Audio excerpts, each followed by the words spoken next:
வணக்கம் மக்களே, நான் தான் உங்கள் ஆர்ஜே. எல்லோரும் எப்படி இருக்கீங்க? இன்றைக்கி நம்ம ஆர்ஜே இன்ஃபோபாக்ஸ் சேனலில் பார்க்க போகிறது ஒரு மணி சேவிங் பிளான்ங்க. இந்த மணி சேவிங் பிளானில் நம்ம 5 வருஷத்தில் 10 லட்ச ரூபாய் எப்படி சேமிக்கிறது அப்படிங்கிறத பார்க்க போகிறோம். இது எல்லாமே பார்த்திங்க அப்படின்னா நம்ம வருமானத்துக்குள்ளே நம்ம சேவ் பண்ணுறது தான். ஸோ ஒரு 5 இயர்ஸ் அப்படிங்கிற டார்கெட் வச்சுட்டு அதுக்குள்ளே நம்ம சேவ் பண்ண போகிறோம். அண்டு நிறைய பேர் பார்த்திங்க அப்படின்னா நம்ம சம்பாதிக்கிற பணத்தில் எப்படி சேவ் பண்ணணும்னு தெரியாமல் நம்ம பாட்டு செலவு பண்ணிடுவோம். ஸோ அப்படி இல்லாமல் நம்ம ப்ராப்பராக அதை சேவ் பண்ணோம் அப்படின்னா ஷார்ட் டைம்லேயே பெரிய அமௌண்ட்டை நம்மளால் ஈஸியாக சேவ் பண்ண முடியும். ஸோ எப்படி சேமிக்கலாம், எவ்வளவு சேமிக்கலாம் அப்படிங்கிறதெல்லாம் வீடியோவில் சொல்லியிருக்கிறேன். நிச்சயமாக உங்களுக்கு பயனுள்ளதாக இருக்கும். ஸோ வீடியோவை ஸ்கிப் பண்ணாமல் ஃபுல்லாக பாருங்கள். அண்ட் இது இல்லாமல் நம்ம சேனலில் பார்த்திங்கன்னா மணி ரிலேட்டடான நிறைய வீடியோஸ் போட்டிருக்கோம். நிறைய money saving challenges, goal saving ideas, post ஆஃபீஸில் இருக்க சேவிங் ஸ்கீம்ஸ், பேங்க்கில் இருக்கிற ஃபிக்ஸட் டெபாசிட், ரெக்கரிங் டெபாசிட்கான இன்ட்ரெஸ்ட் ரேட்ஸ், இந்த மாதிரி தகவலும் உங்களுக்கு தேவைன்னு நினச்சிங்கன்னா சேனலில் இருக்க வீடியோஸ் எல்லாமே செக் பண்ணி பாருங்கள். உங்களுக்கு பிடிச்சிருந்தா லைக் பண்ணிக்கோங்க. யூஸ்ஃபுல்லாகவும் இன்ஃபர்மேட்டிவாகவும் இருக்குன்னு ஃபீல் பண்ணிங்கன்னா சப்ஸ்கிரைப் பண்ணியும் சப்போர்ட் பண்ணுங்கள். அண்ட் அடுத்தடுத்து நான் போடுற வீடியோஸ் பார்க்க பக்கத்தில் இருக்க பெல் ஐக்கான் ப்ரெஸ் பண்ணி அதில் ஆல் அப்படிங்கிற ஆப்ஷன் கொடுத்துக்கிட்டிங்கன்னா இனிமேல் நான் போடுற வீடியோஸ் கூட உங்களுக்கு இமீடியட்டாக நோட்டிஃபிகேஷனில் சேரும். ஸோ இப்போ சப்ஸ்கிரைப் பண்ணிட்டு வாங்க, நம்ம வீடியோக்குள்ளே போகலாம். ஸோ இன்றைக்கான மணி சேவிங் பிளானில் நம்மளோட கோல் என்னவா ஃபிக்ஸ் பண்ணியிருக்கோம் அப்படின்னு பார்த்தீங்கன்னா 5 வருஷத்தில் 10 லட்ச ரூபாய் சேமிக்கிறது. ஸோ இதுதான் உங்கள் கோல் அப்படின்னு நீங்கள் முடிவு பண்ணிட்டீங்க அப்படின்னா எந்த ஒரு சேவிங்ஸாக இருந்தாலும் நம்ம ஒரு கோலை ஃபிக்ஸ் பண்ணிக்கணும். அப்போ தான் நமக்கு அதுக்கு எவ்வளோ டைம் இருக்குது அண்ட் அதில் நம்ம எவ்வளோ சேமிக்க முடியும் அப்படிங்கிறதெல்லாம் நம்ம யோசித்து பிளான் பண்ண முடியும். ஸோ இதை நீங்கள் கோலை ஃபிக்ஸ் பண்ணிட்டீங்க அப்படின்னா உங்களுக்கான மந்த்லி பட்ஜெட் நீங்கள் ப்ராப்பராக போடணும். பிகாஸ் பட்ஜெட் போட்டால் தான் நமக்கு எவ்வளவு செலவு இருக்குது, நம்மளால் எவ்வளோ சேமிக்க முடியும் அப்படிங்கிறது தெரியும். குறிப்பாக உங்களோட வருமானத்தில் ஒரு 30% நீங்கள் சேவ் பண்ண ட்ரை பண்ணுங்கள். அண்ட் அதுக்கேற்ற மாதிரி பிளான் பண்ணி நம்ம ஒவ்வொரு செலவையும் நம்ம குறைச்சி தேவையில்லாத செலவில் குறைச்சோன்னா ஈஸியாக நம்மளால் சேமிக்க முடியும். ஒரு 40,000 to 50,000 ருபீஸ் நீங்கள் சம்பாதிக்கிறீங்க அப்படிங்கிறப்ப, அதாவது இன்கம் நீங்கள் தனியாக சம்பாதிக்கிறீங்க அப்படின்னாலும் சரி, இல்லை ஹஸ்பண்ட் அண்ட் ஒய்ஃப் சேர்ந்து சம்பாதிக்கிறீங்க அப்படின்னாலும் ஆவரேஜாக ஒரு மந்த்லி ஒரு 50,000 சேலரி வருது அப்படிங்கிறவங்க ஈஸியாக இந்த 10 lakh ருபீஸை சேவ் பண்ணலாம். ஏன்னா நமக்கு ஏன் அந்த அமௌண்ட் சொல்கிறேன் அப்படின்னா ஃபிக்ஸடாக நீங்கள் ஒவ்வொரு மாதமும் சேமிக்கணும். அப்போ தான் நம்மளோட கோலை அச்சீவ் பண்ண முடியும். ஒவ்வொரு மாதமும் குறிப்பிட்ட தொகையை நம்ம ஃபிக்ஸடாக சேவ் பண்ணணும். சேவ் பண்ணுறது மட்டும் இல்லாமல் அதை ஒரு சேஃபான இன்வெஸ்ட்மெண்ட்டில் நம்ம போடுறப்ப தான் நம்மளுக்கு ஒரு ஃபினான்ஷியல் டிசிப்ளினும் வரும். மாதம் நம்ம இப்போ ஒரு ஸ்கீமில் ஜாயின் பண்ணி பணத்தை கட்டுறோம் அப்படின்னா தான் தவறாமல் நம்ம கட்டுவோம். ஸோ ஆட்டோமேட்டிக்காக ஆட்டோ டெபிட் அந்த மாதிரியும் நம்ம கொடுக்கலாம் ஒரு சில ஸ்கீம்ஸ்க்கு. ஸோ நம்மளோட ஃபினான்ஷியல் டிசிப்ளினை அது மூலியமாக நம்ம கொண்டு வரலாம், செலவுகளை குறைக்கலாம். நமக்குள்ள கமிட்மெண்ட்ஸ் இப்போ மந்த்லி அது பே பண்ணணும் அப்படிங்கிற கட்டாயம் இருக்கிறதுனால அந்த பணத்தை நம்ம வீணாக செலவு பண்ணாமல் சேவ் பண்ணுவோம். ஸோ அந்த மாதிரி ஒரு சேஃபான இன்வெஸ்ட்மெண்ட் ஆப்ஷன்ஸை பார்க்கணும். குறிப்பாக இது ஒரு ஷார்ட் டேர்ம் 5 இயர்ஸ் தான் நம்ம சேவ் பண்ண போகிறோம். ஸோ அதுக்கேற்ற மாதிரி நம்ம சூஸ் பண்ணணும். அண்டு நான் முன்னாடி சொன்ன மாதிரி உங்கள் வருமானத்துக்குள்ளே இந்த அமௌண்ட் உங்களால் சேவ் பண்ண முடியும் அப்படிங்கிறப்ப சேவ் பண்ணுங்கள். பிகாஸ் வருமானத்தை தாண்டி நம்மளால் அதிகமாக சேவ் பண்ண முடியாது. அப்படி நீங்கள் சேவ் பண்ணோன்னா அதுக்கு தனியாக பார்ட் டைம் ஜாப்ஸோ இல்லைனா நீங்கள் ஓவர் டைம் இந்த மாதிரி எக்ஸ்ட்ரா இன்கம் உங்களுக்கு வர மாதிரி நீங்கள் பிளான் பண்ணிவிட்டு அதுக்கப்புறம் சேவ் பண்ணலாம். முன்னாடி சொன்ன மாதிரி தேவையில்லாத செலவுகளை குறைச்சிங்க அப்படின்னாலே ஒவ்வொரு மாதமும் நம்மளால் நிறைய பணத்தை மிச்சப்படுத்த முடியும். ஸோ அப்படி சேவ் பண்ணுறப்ப நம்ம மந்த்லி எவ்வளோ சேமிக்கலாம், ஃபிக்ஸட் சேவிங்ஸ் நம்ம எடுத்து வைக்கணும் இல்லையா? ஸோ அது எவ்வளோ அப்படின்னு பார்த்தீங்கன்னா ஒரு மாதத்துக்கு 15,000 ரூபாய் நீங்கள் சேமிச்சிங்க அப்படின்னா 5 வருஷத்தில் ஈஸியாக நம்மளோட கோலான 10 lakh ருபீஸை சேவ் பண்ண முடியும்.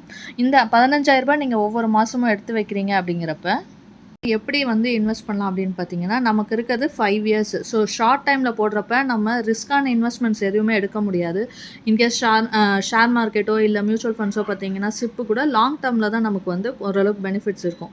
ஷார்ட் டைமில் பார்க்கும்போது அதெல்லாம் கொஞ்சம் ரிஸ்க் அதிகமானது. ஸோ சேஃபான ஆப்ஷன் பார்த்தீங்கன்னா ஒன்று ஆர்டி, ரெக்கரிங் டெபாசிட், அண்ட் இன்னொன்று பார்த்தீங்கன்னா கோல்டு. ஸோ இதில் நம்ம இன்வெஸ்ட் பண்ணுறப்ப நம்மளோட பணமும் பாதுகாப்பாக இருக்கும். அட் த சேம் டைம் அதோட வேல்யூ நமக்கு அதுக்கான இன்ட்ரெஸ்ட்டும் நமக்கு கிடைக்கும். ஸோ நமக்கு மொத்தம் 5 இயர்ஸ் டைம் இருக்குது.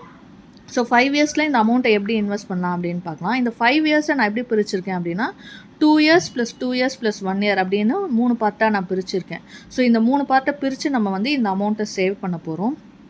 அண்ட் இதில் நான் 15,000 பெர் மந்த்னு சொல்லியிருக்கோம். ஸோ 15,000 எப்படி ஸ்ப்ளிட் பண்ணியிருக்கேன்னா 10,000 + 5,000 அப்படின்னு ஸ்ப்ளிட் பண்ணியிருக்கேன். ஸோ இந்த 10,000 ருபீஸை வந்து இப்போ ஃபஸ்ட்டு 2 இயர்ஸ் நம்ம எடுத்துக்கலாம். ஃபஸ்ட்டு 2 இயர்ஸில் இப்போ ரெக்கரிங் டெபாசிட்டில் வந்து நம்ம மாதம் 10,000 வந்து சேவ் பண்ணுறோம். ரெக்கரிங் டெபாசிட்டில் 10,000 அண்ட் 5,000 வந்து கோல்டில் இன்வெஸ்ட் பண்ணுற மாதிரி.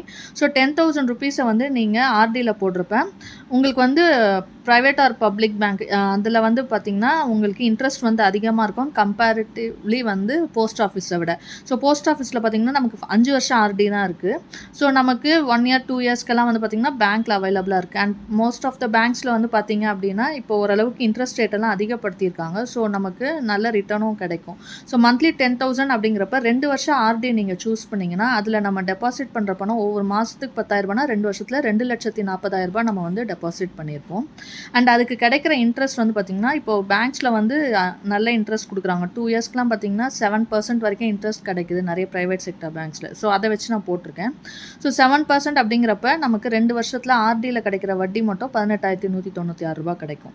ஸோ மொத்தமாக 2 இயர்ஸில் நமக்கு 2,58,196 கிடைக்கும் ஆர்டியில். அடுத்தது நம்ம பேலன்ஸ் இருக்க 5,000 வந்து கோல்டில் இன்வெஸ்ட் பண்ணுறோம். கோல்டுன்றப்ப பார்த்திங்கன்னா உங்களோட சாய்ஸ் தான். காயினாக வாங்குறீங்களோ இல்லை ஜுவல்லாக வாங்குறீங்களோ. நீங்கள் ஜுவல் வாங்குறப்ப பார்த்திங்கன்னா கோல்ட் ஷீட்டு போடுறப்ப நமக்கு அதில் வந்து வேஸ்டேஜ்லாம் இல்லாமல் அந்த பெனிஃபிட்ஸ் கிடைக்கும். இல்லை காயினாக வாங்குறீங்கனாலும் ஓகே. ஸோ மந்த்லி 5,000 அப்படின்னு நம்ம சேவ் பண்ணோன்னா கிட்டத்தட்ட ஒரு வருஷத்துக்கு பார்த்திங்கன்னா 60,000. 2 வருஷத்தில் நம்ம 1,20,000 சேர்த்துருப்போம். அண்ட் ஆவரேஜாக அதில் நமக்கு கிடைக்கிற கோல்டு வந்து பார்த்திங்க அப்படின்னா இப்போ வந்து 5,500 சம்திங்கில் இருக்குது கோல்டோட ரேட்டு. ஸோ அதுபடி பார்த்தோன்னா நமக்கு 21 to 22 கிராம்ஸ் இருக்குது. பட் 2 இயர்ஸ் அப்படிங்கிறதுனால கிராமோட ரேட் ஏறினாலும் நம்ம அப்ராக்சிமேட்டாக வந்து பார்த்திங்கன்னா 20 கிராம் கோல்டு வந்து வாங்க முடியும். நீங்கள் ஜுவல்லாகவும் சரி இல்லை காயினாக எப்படி வாங்கினாலும் 20 கிராம்ஸ் வந்து இந்த 2 வருஷத்தில் வந்து நம்ம வாங்க முடியும்.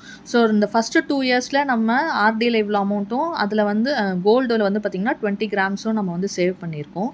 இப்போ அடுத்தது அந்த 2 இயர்ஸ் நம்ம சேவ் பண்ணோம் இல்லையா ஆர்டி அமௌண்ட்டு. அந்த ஆர்டி அமௌண்ட்டை என்ன பண்ணலாம் அப்படின்னு பார்த்தீங்கன்னா நம்மளோட கோல் வந்து 5 இயர்ஸ்.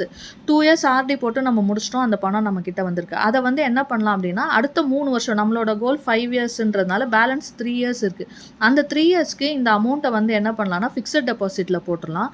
ஃபிக்ஸட் டெபாசிட்க்கு இப்போ பார்த்திங்கன்னா ஆல்மோஸ்ட் 7% இன்ட்ரெஸ்ட் வந்து கிடைக்கிது.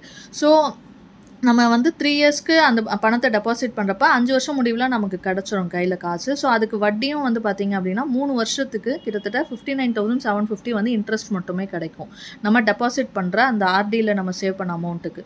ஸோ அதை சேர்த்தோன்னா கிட்டத்தட்ட 3,17,946 வந்து நமக்கு கிடைக்கும். அண்ட் அடுத்து இது வந்து பார்த்திங்கன்னா ஃபஸ்ட்டு 2 இயர்ஸ்க்கான அமௌண்ட்டு சேவ் பண்ணி நம்ம முடிச்சிட்டோம். ஸோ அடுத்த 2 வருஷம் இருக்கு இல்லையா அதில் அதே மாதிரி திரும்ப நம்ம ஆர்டியில் 10,000 சேவ் பண்ணுறப்ப நமக்கு திரும்ப அதே 2,40,000 கிடைக்கும். அதுக்கு இன்ட்ரெஸ்ட் ஒரு 18,196 கிடச்சிதுன்னா திரும்ப ஒரு 2,58,196 வந்து அடுத்த 2 வருஷத்தில் கிடைக்கும். அதாவது இது செகண்ட் 2 இயர்ஸ். அப்போ 4 வருஷம் முடிவில் நமக்கு இந்த அமௌண்ட் திரும்ப கிடைக்கிறப்ப அதை திரும்ப ரீஇன்வெஸ்ட் பண்ணலாம் எஃப்டியில். நமக்கு 4 வருஷம் முடியறதுனால பேலன்ஸ் நமக்கு இருக்கிறது 1 இயர். ஸோ அந்த 1 இயருக்கு நம்ம இன்வெஸ்ட் பண்ணோம் அப்படின்றப்ப அதுக்கான வட்டி வந்து எவ்வளோ கிடைக்கும் அப்படின்னு பார்த்தீங்கன்னா எஃப்டியில் 18,500 ருபீஸ் வந்து இந்த செகண்ட் இயர் 2 இயர்ஸ்க்கான ஆர்டிக்கு வந்து நமக்கு வட்டியாக கிடைக்கும். ஸோ இதுவும் நமக்கு 5th இயர் வந்து கிடச்சிரும். அண்ட் அந்த 2 இயர்ஸில் வந்து கோல்டில் நம்ம திரும்ப 5,000 இன்வெஸ்ட் பண்ணுறோம் இல்லையா 1,20,000. ஸோ அதில் ஒரு 20 கிராம்ஸ் வந்து நம்ம கோல்டு வாங்க முடியும். இது வந்து 2 வருஷம். ஸோ ஓவராலாக பார்த்திங்க அப்படின்னா 4 வருஷம் கம்ப்ளீட் ஆகிடுச்சு. அண்ட் கடைசியாக இருக்கிற அந்த 1 வருஷம் இருக்கு இல்லையா அந்த 1 வருஷத்துலேயும் அதே ஆர்டி அமௌண்ட் நம்ம வந்து 10,000 இன்வெஸ்ட் பண்ணுறோம் 12 மாதத்துக்கு 1 இயருக்கு. ஸோ 1,20,000 இன்வெஸ்ட் பண்ணியிருப்போம். அதுக்கு இன்ட்ரெஸ்ட் வந்து பார்த்திங்கன்னா ஒரு 4,300 கிடைக்கும். ஸோ ஓவராலாக 1,24,300 கிடைக்கும். இது 5th இயர் கம்ப்ளீட் ஆகும்போது நமக்கு கிடச்சிரும். அண்ட் அந்த 1 வருஷத்தில் அந்த 5,000 ருபீஸ் கோல்டு நம்ம வந்து இன்வெஸ்ட் பண்ணுறப்போ 1 வருஷத்துக்கு நம்ம 60,000 நம்ம வந்து ஸ்பெண்ட் பண்ணியிருப்போம் அந்த கோல்டில். ஸோ அதில் நமக்கு 10 கிராம்ஸ் வந்து கோல்டு கிடச்சிருக்கும். ஸோ ஓவராலாக 5 இயர்ஸ் முடிஞ்சிருச்சு.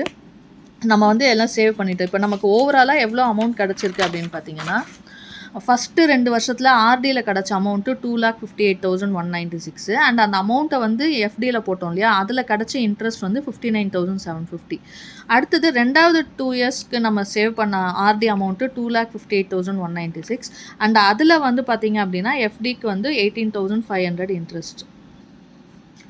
ஸோ செகண்ட் இயரில் நமக்கு கிடைச்ச ஆர்டியும் அண்ட் அதில் போட்ட இன்ட்ரெஸ்ட் அமௌண்ட் எஃப்டி அது வந்து நமக்கு கிடச்சிது. அது ஃபைனலாக பார்த்திங்க அப்படின்னா நம்ம 1 இயர் ஆர்டி போட்டிருந்தோம். ஸோ 5வது வருஷம் அதில் வந்து பார்த்திங்கன்னா நமக்கு 1,24,300 கிடச்சிருக்கு. ஸோ ஓவராலாக நமக்கு இந்த ஆர்டிலையும் எஃப்டிலையும் கிடச்ச அமௌண்ட் மட்டும் பார்த்திங்கன்னா 5 வருஷத்தில் 7,18,942 நமக்கு கிடச்சிருக்கு. அண்ட் அது மட்டும் இல்லாமல் இப்போ கோல்டு நம்ம வந்து சேவ் பண்ணியிருக்கோம். கோல்டு வந்து ஃபஸ்ட்டு 2 இயர்ஸில் 20 கிராம்ஸு, செகண்ட் 2 இயர்ஸில் 20 அண்ட் தேர்ட் ஃபைனல் 1 இயரில் வந்து பார்த்திங்கன்னா 10 கிராம்ஸ், மொத்தமாக பார்த்திங்கன்னா 50 கிராம் கோல்டு வந்து நமக்கு கிடச்சிருக்கு. ஸோ இதுக்கு வேல்யூ பார்த்திங்கன்னா அப்ராக்சிமேட்டாக 5 வருஷம் கழிச்சு அப்படிங்கிறப்ப நிச்சயமாக கோல்டோட ரேட் வந்து வேல்யூ இன்னும் ஜாஸ்தியாக கூட ஆயிருக்கலாம். பட் அப்ராக்சிமேட்டாக நம்ம போடுறப்ப அதே 6,000 கிராம் அப்படின்னா கூட 50 கிராமுக்கு நமக்கு 3 லட்ச ரூபாய் அமௌண்ட் வந்து அன்னைக்கு வேல்யூவாக இருக்கும். இதை விட அதிகமாகவும் இருக்கலாம். பட் நான் வந்து மினிமம் அந்த ரேஞ்சிலே போட்டிருக்கேன். ஸோ 3 lakh rupees வந்து வர்த்து கோல்டு நம்மக்கிட்ட இருக்கிறது. ஸோ ஓவராலாக நமக்கு 5 இயர்ஸில் டோட்டலாக எவ்வளோ சேவ் பண்ணியிருக்கோன்னா அமௌண்ட் வந்து பார்த்திங்கன்னா 7,18,942 ப்ளஸ் கோல்டோட அதை வந்து இது பண்ணோன்னா நமக்கு கேஷ் வந்து மினிமம் 3 lakh rupees கிடைக்கும். ஸோ மொத்தமாக 10,18,942 நமக்கு கிடைக்கும் 5 வருஷத்தில். ஸோ இந்த மாதிரி நம்ம சேவ் பண்ணுறப்ப அமௌண்ட்டை நம்ம பிளான் பண்ணி கோலை ஃபிக்ஸ் பண்ணோன்னா கொஞ்சமான அமௌண்ட்டு கரெக்டாக சேவ் பண்ணாலே போதும், நம்மளோட கோலை வந்து ஈஸியாக ரீச் பண்ண முடியும். இன்றைக்கி நான் சொன்ன இந்த தகவல் உங்களுக்கு பிடிச்சிருந்ததுன்னா லைக் பண்ணிக்கோங்க. உங்கள் ஃப்ரெண்ட்ஸ் அண்ட் ஃபேமிலிக்கு தேவைப்பட்டால் அவங்களுக்கும் ஷேர் பண்ணுங்கள். இன்னொரு நல்ல பயனுள்ள தகவலோடு உங்களை சந்திக்கிறேன். அதுவரை உங்களிடமிருந்து விடைபெறுவது உங்கள் ஆர்ஜே. நன்றி, வணக்கம்.